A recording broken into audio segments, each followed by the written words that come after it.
तर राजकोट किल्ल्यावरती जोपर्यंत प्रशासन छत्रपती शिवाजी महाराजांचा पुतळा बसवत नाही तोपर्यंत आम्ही आणलेला शिवरायांचा अश्वारूढ पुतळा बसवावा अशी मागणी छत्रपती संभाजीनगरवरून आलेल्या शिवभक्तांनी केली आहे। शिवभक्त 16 फूट उंच अश्वारूढ पुतळा घेऊन मालवणला घेऊन आले।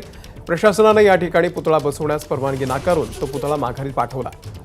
मात्र गनिमी काव्याने आम्ही या ठिकाणी पुतळा बसवू असा निर्धार छत्रपती संभाजीनगरवरून आलेल्या शिवभक्तांनी व्यक्त केला। त्यांच्याशी बातचीत केलेली आहे आमचे प्रतिनिधी विजय केसरकर यांनी।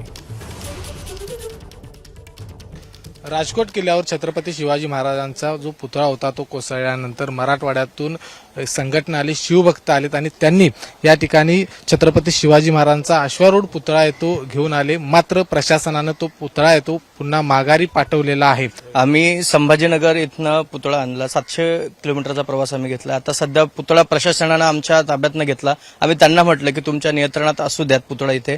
पुतळा त्यांनी आम्हाला हद्दीच्या बाहेर नेऊन थांबण्यास सांगितलं। आम्ही सहकार्य केलं, थोडासा दबावही होता, पण आमची इच्छा आहे की बाबा पुतळा आमचा जो आहे हा इथेपर्यंत यावा आणि लोकांची, गावकऱ्यांची, मालवणवासियांची आणि संपूर्ण शिवप्रेमींची जी इच्छा आहे, जर त्यांना असं वाटत असेल की महाराजांचं जे विद्रुपीकरण झालेलं एक जे चित्रफलित दिसतं त्याऐवजी जर नवीन पुतळा बसवपर्यंत जर तो स्मारक आमचं जर तिथं बसवलं अश्वारूढ असलेला, तर मला वाटतं कुठेतरी शिवप्रेमींना ज्या वेदना झाल्या त्याच्यावरती फुंकर मारल्यासारखं ते काम होईल आणि दोष आरोप, प्रत्यारोप, राजकारण केल्यापेक्षा, राडे केल्यापेक्षा मला वाटतं कुठेतरी महाराजांचा अपमान जो होतोय तो थांबवून कुठेतरी नागरिक आणि शिवप्रेमी या नैतिक जबाबदारीनं आम्ही तो पुतळा इथं ठेवण्याची मागणी आम्ही प्रशासनाला करतोय। परवानगी नाही असं जरी प्रशासनाने सांगितलं असं तरी सुद्धा आम्ही धर्मवीर छत्रपती संभाजीराजे शौर्य प्रतिष्ठानचे जे काही मावळे आहेत त्यांच्या माध्यमातून आम्ही बीड जिल्ह्यातील धारूर येथे 35 वर्षापासूनचा जो स्मारकाचा प्रश्न होता छत्रपती शिवाजी महाराजांचा, तर गनिमी कावा हा काय आपल्याला वेगळं शिकण्याची गरज नाहीये। मग आम्ही त्याही पद्धतीने प्रशासनाला दाखवून देऊ की आम्ही परत एकदा स्मारक बसवू शकतो म्हणून। नक्कीच आम्ही शासनाला आणि प्रशासनाला विनंती करतोय,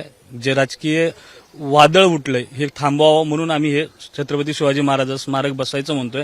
आणि जर आम्हाला परवानगी देऊन बसू नाही दिलं, आम्ही रात्री अर्ज पण केलाय, त्यानंतर बघूया आम्ही आमच्या पद्धतीने 100% इथं स्मारक बसवणार आणि तोपर्यंत आम्ही मालवण सोडणार नाही, ही आमची ठाम भूमिका आहे। जर प्रशासनानं आम्हाला मान्यता दिली नाही तर गनिमी काव्यानं हा पुतळा या ठिकाणी बसवू, मात्र तोपर्यंत आम्ही मालवण सोडणार नाही अशा पद्धतीचा इरादा देखील या सगळ्या शिवभक्तांनी बोलून दाखवलाय।